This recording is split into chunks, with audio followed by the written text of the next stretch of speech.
These 5 responsibilities, 5 job assignments were given to both the man and the woman. It's very important to realize that. Be fruitful, multiply, fill, subdue, and dominate. And you realize very quickly that man alone could never be fruitful, multiply, and replenish. Woman alone cannot be fruitful, multiply, and replenish. That part we quickly understand. You need a man and a woman. We fall down, we lay our crowns at the feet of Jesus. The greatness of His mercy and love at the feet of Jesus. We cry, holy, holy, holy. We cry, holy, holy, holy. We cry, holy, holy, holy is the Lamb.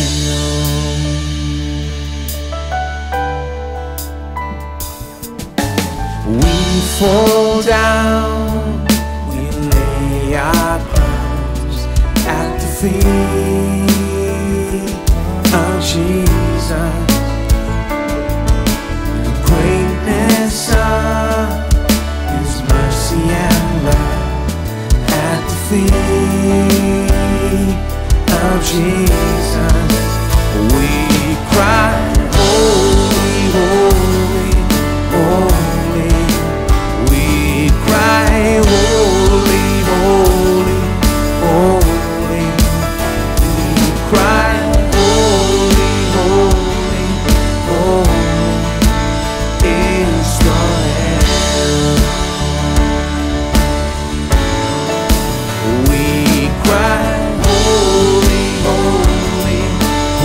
We cry, holy, holy, holy. We cry, holy, holy, holy is the Lamb. We cry, holy, holy, holy. We cry, holy, holy, holy. We cry, holy, holy, holy is the Lamb. Oh, cry out, holy is the Lamb. Oh, we cry, holy, holy, holy. We cry, holy, holy, holy. We cry, holy, holy, holy is the Lamb. We cry, holy, holy, holy. We cry, holy, holy. We cry, holy is the Lamb.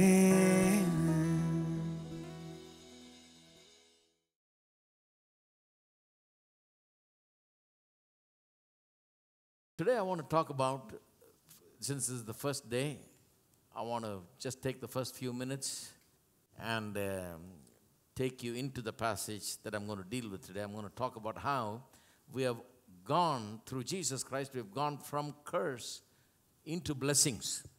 That we as believers, redeemed people, are not living and operating under curse. And we are not a part of the, we're not fallen creatures anymore. We are redeemed creatures, but still live in a fallen world. We still live in a world that is under curse, but we are not under curse. We are under blessing. So this is about working under blessing, work under blessing, and how that goes. Work is an important aspect of man's life, and it's totally affected by the fall. And redemption has to do with restoring everything that was affected through the fall. It relates to what happened, redemption relates to what happened at the fall. It is all about restoring and dealing with the damages done through the fall. Now, when you look at it like that, you will easily understand that work is also dealt with in redemption. The things that were damaged in man's work were also restored through the redemptive work of Christ. We all understand that through redemption, our sin has been dealt with.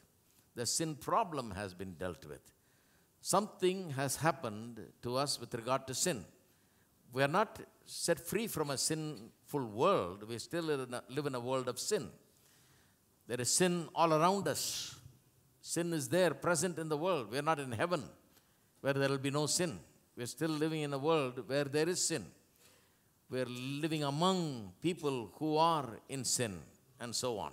A sinful world is our world, an imperfect world. But still, God has done something very significant for us with regard to sin, that we can today say certain things about our relationship with sin and what has happened to us.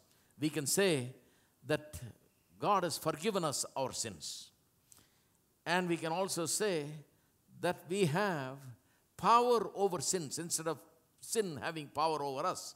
Romans chapter 6 literally says, sin shall not have dominion over you, shall not dominate you.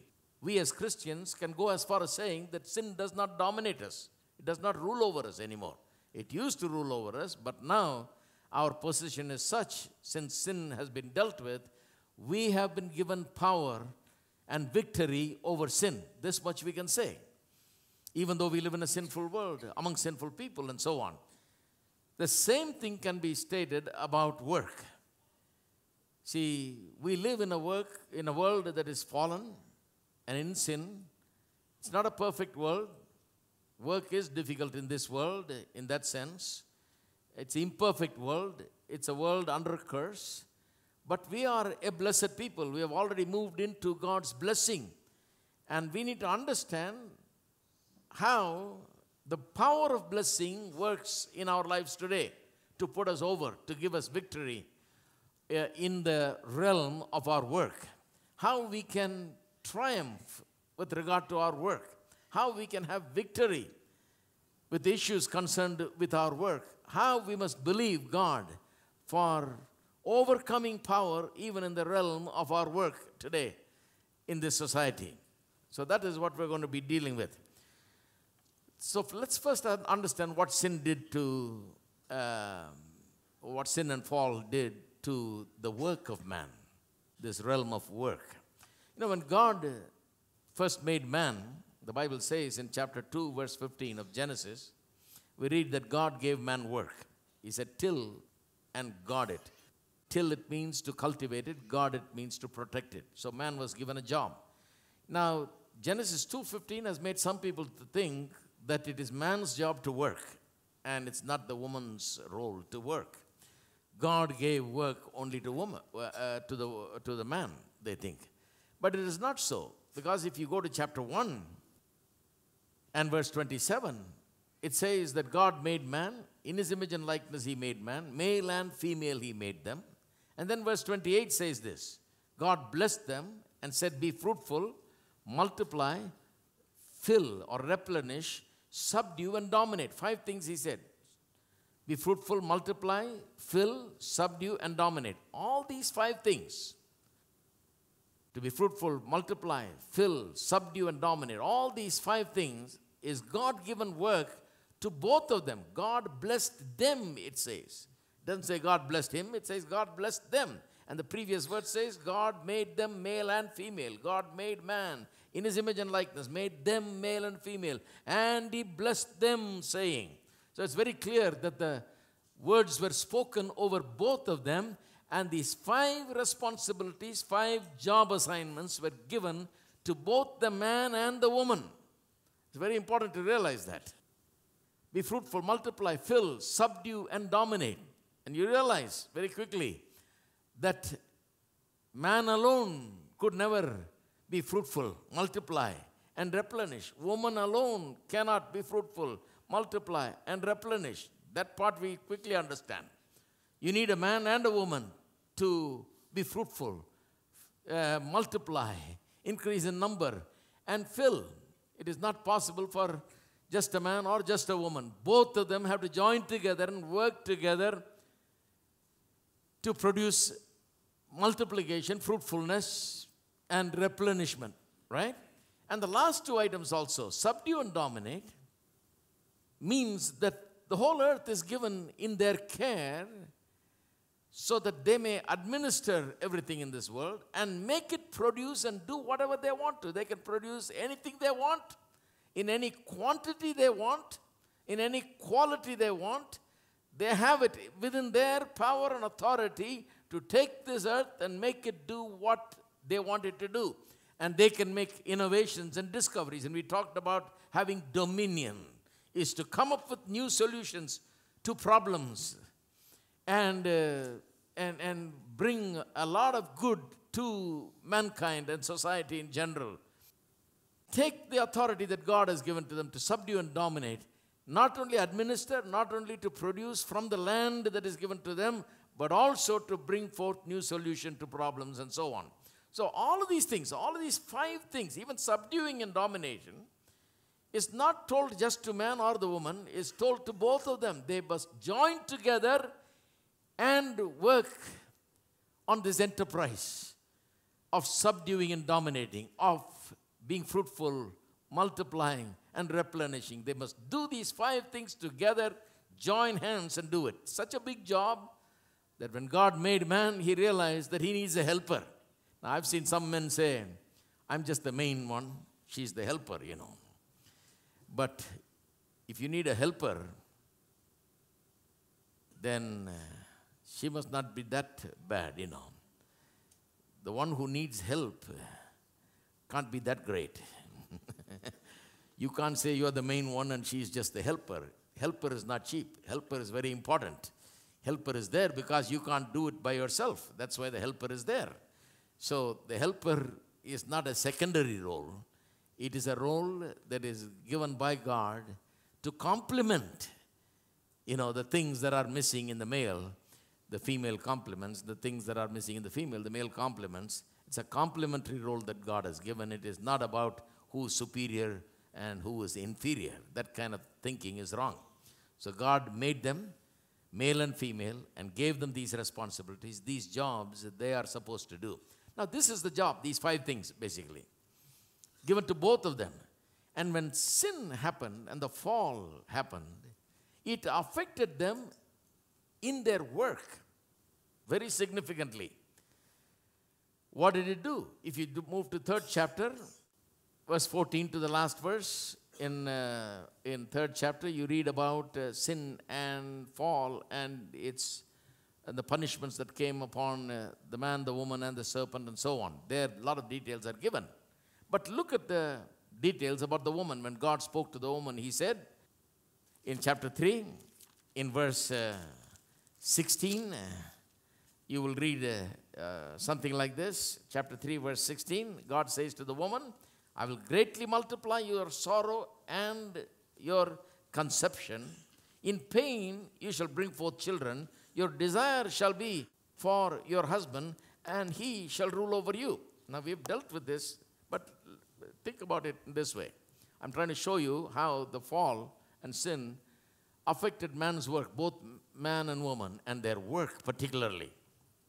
I showed you that being fruitful, multiply, and replenishing, subduing and dominating is the job that God has given to them. Now, if you look at it in that way, here we see that job becomes difficult because God says that her sorrow, the woman's sorrow, will be multiplied in conception. Conception itself is going to be a problem, and pain she shall bring forth children. The bringing forth is going to be a problem. So conception, the bearing, and the bringing forth of children is going to be a problem. So that makes the fruitfulness, multiplication, and filling that job difficult. She's supposed to do the job, but that is difficult. And then the man is supposed to be involved in that job also. So your desire, God says, shall be for your husband, he shall rule over you. Now something happens in their relationship, in their marriage, so that instead of working together, they are in competition with one another. She desires to live with him and get along with him and so on and be close to him, but he rules over her, or he tries to dominate her. And when you try to dominate, when a man tries to dominate, it always ends up being, paid back in full. Good measure, pressed down, shaken together, running over, She's not going to stand by and watch as you dominate. So there's a competition. The spirit of competition comes in. Now that makes fruitfulness, multiplication, replenishment, subduing and dominating, everything difficult. All these 5 things difficult. They can't do anything together. They can't get together to do anything. They can't even produce a child. And even if they manage to conceive, there's going to be a problem in bringing forth the child. And just getting along is going to be a problem because they are in competition with one another. So their job ultimately experiences difficulties. They experience difficulties in their job. That's the way I would put it. In the job that God has given to them, they're experiencing difficulty. Now, look at the man in particular. Verse 17 to 19 is about the man. To Adam, God said, because you've heeded the voice of your wife, and have eaten from the tree of which I commanded you, saying, you shall not eat of it. Cursed is the ground for your sake. In toil you shall eat of it all the days of your life. Both thorns and thistles it shall bring forth for you, and you shall eat the herb of the field. In the sweat of your face you shall eat bread till you return to the ground, for out of it you were taken. For dust you are, and to dust you shall return. Boy, how much words are spent just stating this. Just look at that. To the man about his work again. It is all having to do with work. Verse 16, 17, 18, 19. All of them having to do with the job that God has given to them. The job of being fruitful, multiplying, replenishing, subduing, and dominating. It is all about that. Now man is going to have a problem with the ground. The ground is going to be cursed. It's not going to produce as it is supposed to produce. So job becomes even more important because he's going to spend a lot more time in the job because it's going to be difficult. It's going to require a lot more time because he's got to pull out the weeds and the thorns and thistles and all of this stuff. Not just plant something and let it grow and reap, He's got some other extra work to do to get rid of the unwanted things. Thorns and thistles are coming up. So job becomes all the more important, consuming more of his time, more of his effort, more of his labor, more sweat and more toil. That's what life becomes after the sin and the fall. On the whole, if you read chapter 3, we see that man's work, it is all about work basically, and how much the work that was given to man, both when I say man, I'm now meaning man and the woman, how much they are affected in the realm of their work. Another thing to be noticed here is this. One thing that has happened is they were affected in a very significant way. God has designed man and woman and everything in a certain way. See, God has designed the tree to grow from the ground. Since it comes from the ground, it has to be attached to the ground. If you pull a tree out of the ground, it begins to die. It will have life no more after a while. It has to stay attached to the ground. You don't take the tree and put the tree in the terrace, on a cement floor. You plant it in the ground. It has to stay attached to the ground. The ground and the tree must have a relationship. Similarly, when God made man, his source, see, everything must be attached to its source, connected to its source, linked to its source in order to not survive but also flourish. Everything must be vitally connected to its source. So what is man's source? Man's source is the earth, because God made the body of man from the earth. He has got another source also, because his spirit came from God. God breathed into his nostrils the breath of life. So he's got two sources. One God, the other is the earth. In order for man to survive, flourish, and thrive in his life, and for all things to be well, he's got to be vitally connected to the earth. Because his body came from the earth is needed by him. He's got to have a healthy connection to the earth. He's got to live in the earth. He's got to sow in the earth. He's got to reap from the earth. He's got to eat what grows from the earth. Earth and him must be connected very closely. He cannot live in disharmony with the earth. He's got to have control over the earth. He's got to be able to rule over it in some way. He's got to have a healthy relationship with it. He's got to have a healthy relationship with God also. What happened in the fall? Both are damaged. Relationship with God is cut off. He has become now far from God, disconnected from God. That's what we call spiritual death. Disconnected from life's source. That's what happened in the fall. The day you eat of it, the forbidden fruit, you shall die, God said. He didn't just drop dead on that day, but he died inwardly, spiritually. He got disconnected from God. The life of God was cut off. That is a very significant thing, damage. But then, the earth also is now not cooperating with him. He needs the earth very much to cooperate with him in order for him to thrive and flourish. But the earth became cursed.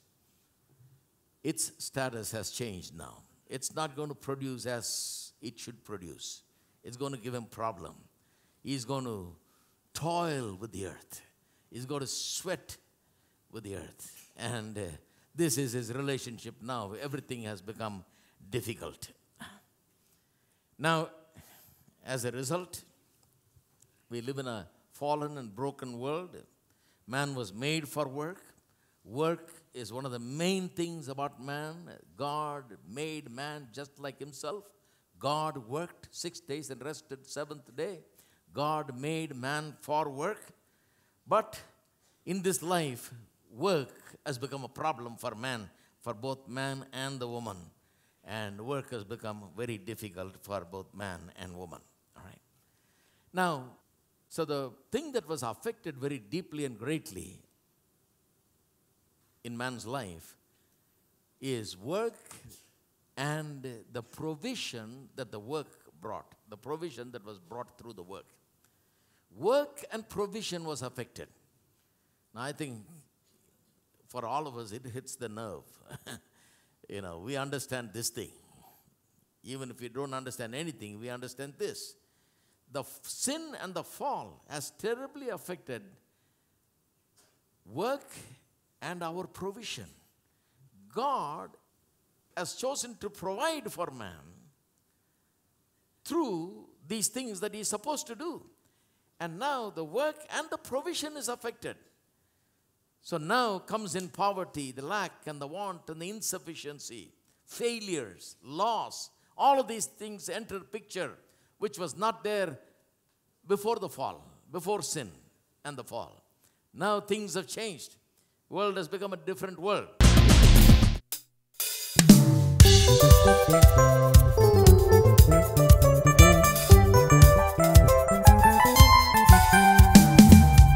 He's turned my morning into dancing again. He's lifted my sorrows. I can't stay silent. I must sing, for his joy has come. He's turned my morning into dancing again. He's lifted my sorrows. I can't stay silent. I must sing, for his joy has come.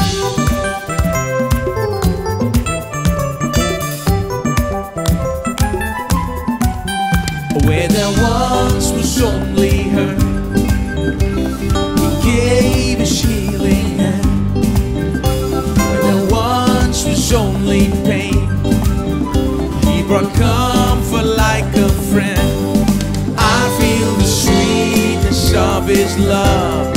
piercing my darkness. I feel the bright and morning sun as it ushers in His joyful gladness. He's turned my mourning into dancing again. He's lifted my sorrow. I can't stay silent. I must sing, for His joy has come.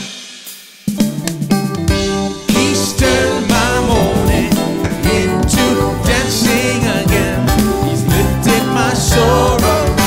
I can't stay silent. I must sing, for His joy has come.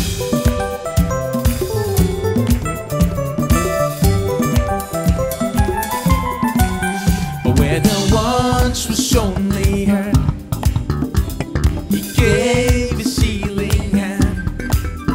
Where there once was only pain, He brought comfort like a...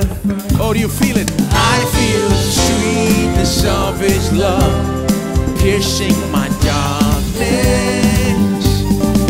I feel the bright and morning sun as it ushers in His joyful gladness. He's turned my mourning into dancing again. He's lifted my sorrows. I can't stay silent. I must sing, for His joy has come. Your anger lasts for a moment in time, but your favor is here and will be on me for all my lifetime.